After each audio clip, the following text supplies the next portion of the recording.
Assalamualaikum warahmatullahi wabarakatuh. Perkenalkan, nama saya Yulistari, NIM 120 11 427520 dari program studi Tadris IPS kelas 5B Fakultas Tarbiyah dan Keguruan.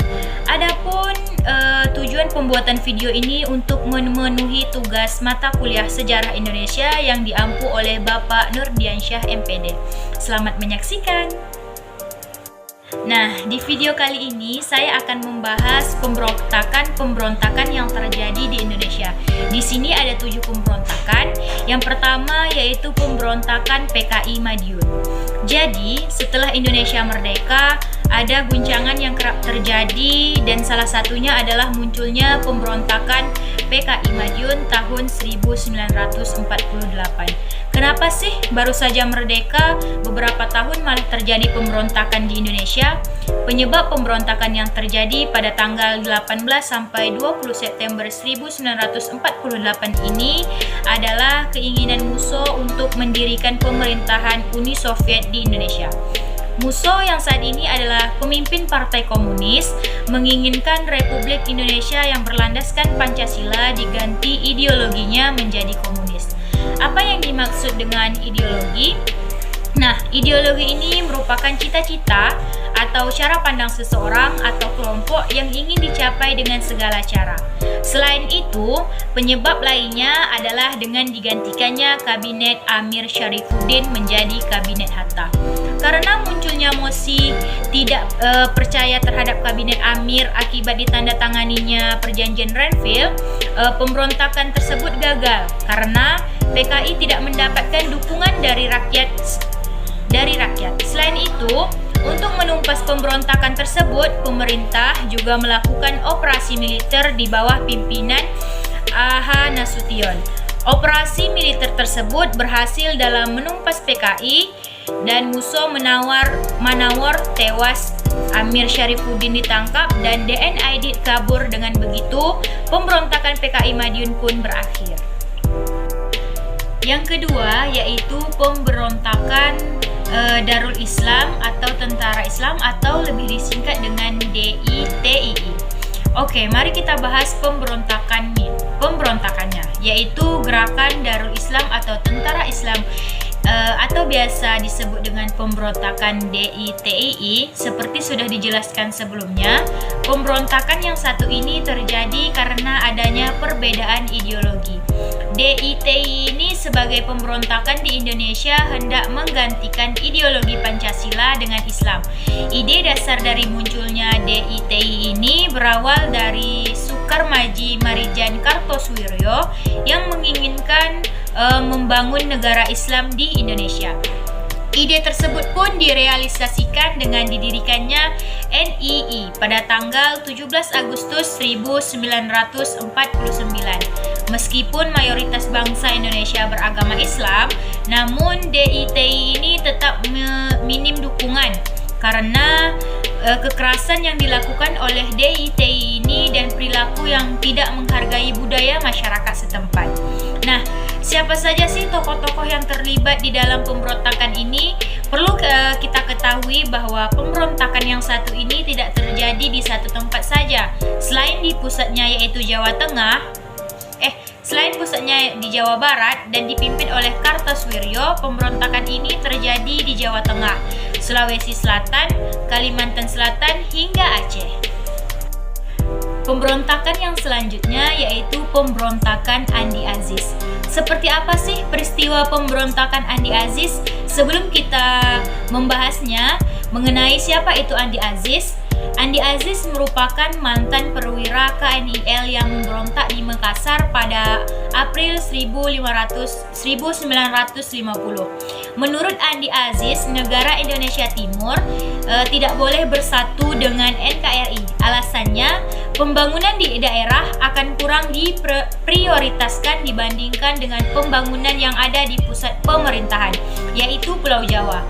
Pemberontakan yang satu ini terjadi di Makassar, Sulawesi Selatan dari tanggal 5 hingga 15 April 1950. Pada tanggal 5 April 1950, Andi Aziz dan pengikutnya menyerang daerah-daerah pertahanan APRIS di NIT. yaitu Indonesia Timur. Mereka juga meminta pertanggungjawaban APRIS yang ditanggapnya telah mengganggu keamanan di NIT. 3 hari setelah penyerangan tersebut, Andi Aziz diberikan waktu 4 hari untuk melapor kepada pemerintah Republik Indonesia mengenai penyerangan tersebut. Dan harus mengakhiri pemberontakan. Namun, pemberontakan terus berlanjut hingga tanggal 15 April 1950. Pemberontakan yang satu ini baru bisa reda ketika pemimpin pemberontakan Andi Aziz ditangkap pada tanggal 15 April. Meskipun setelah penangkapan Andi Aziz, pemberontakan masih terus berlanjut. Namun, berat rasanya kalau pemimpin mereka tidak ada. Akhirnya, pemberontakan tersebut dengan mudah ditumpas dengan pengakuan bersatunya negara Indonesia Timur ke NKRI pada tanggal 21 April 1950. Oke, untuk lanjut ke pemberontakan yang pernah terjadi di Indonesia selanjutnya, yaitu APRAH atau Angkatan Perang Ratu Adil.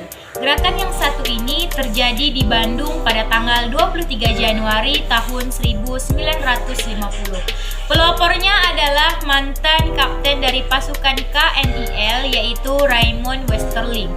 Ia merupakan mantan kapten Belanda yang dibiayai oleh Jenderal Simon Hendrik Spoor untuk memantik kudeta pro-Belanda di Bandung. Selain itu, orang-orang yang anti-republik juga ikut mendamai pemberontakan tersebut. Karena ada dana yang terkumpul, maka Westerling merekrut banyak orang berpengalaman, termasuk mantan KNIL untuk membangun milisi yang bernama APRA. Bahkan Sultan Hamid II sampai Sultan Pontianak ke-7 juga turut membantu Westerling. Karena setuju dengan ide-idenya yang baru, pada tanggal 5 Januari 1950, Westerling mengirim ultimatum kepada pemerintah Republik Indonesia Serikat untuk menghargai daerah-daerahnya, terutama Pasundan. Pada tanggal 23 Januari 1950, dimulai teror pemberontakan di Bandung. Tidak hanya memberontak terhadap Indonesia, Westerling juga mengirimkan pasukan ke Jakarta untuk menangkap Presiden Soekarno, tetapi gagal. Untuk menumpas pemberontakan ini, pemerintah melakukan operasi Dwi Kora dan Trikora. Baik, untuk pemberontakan yang selanjutnya yaitu pemberontakan RMS atau lebih dikenal dengan Republik Maluku Selatan. Pemberontakan ini juga merupakan gerakan dari separatis. Apa yang dimaksud dengan gerakan separatis? Singkatnya, gerakan separatis ini merupakan sebuah gerakan yang dilakukan oleh orang atau golongan yang menghendaki adanya pemisahan diri dari sebuah persatuan. Jadi, RMS ini adalah sebuah peristiwa di mana sebagian dari wilayah Indonesia melakukan gerakan untuk memisahkan diri dari wilayah Indonesia. Untuk memisahkan diri dari wilayah Indonesia dari NKRI. Apa yang membuat Maluku Selatan ingin pisah dari Indonesia? Peristiwa ini bermula dari beberapa faktor. Di antaranya yang pertama yaitu adanya ketidakstabilan pemerintah yang saat itu berbentuk federal. Yang kedua, ketegangan yang terjadi antara personel APRIS dan KNIL. Dan yang ketiga, adanya keinginan dari pihak RMS untuk mempertahankan bentuk negara yang federal.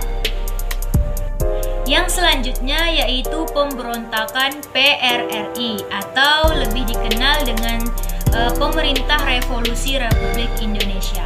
PRRI ini pertama kali diproklamasikan pada tanggal 17 Februari 1958 oleh Ahmad Hussein dengan Perdana Menterinya adalah Syarifuddin Prawiranegara. Peristiwa pemberontakan di Indonesia yang satu ini terjadi karena adanya ketidakadilan yang diterima dari daerah pusat. Orang-orang daerah merasa kurang puas atas alokasi dana pembangunan yang pemerintah pusat berikan.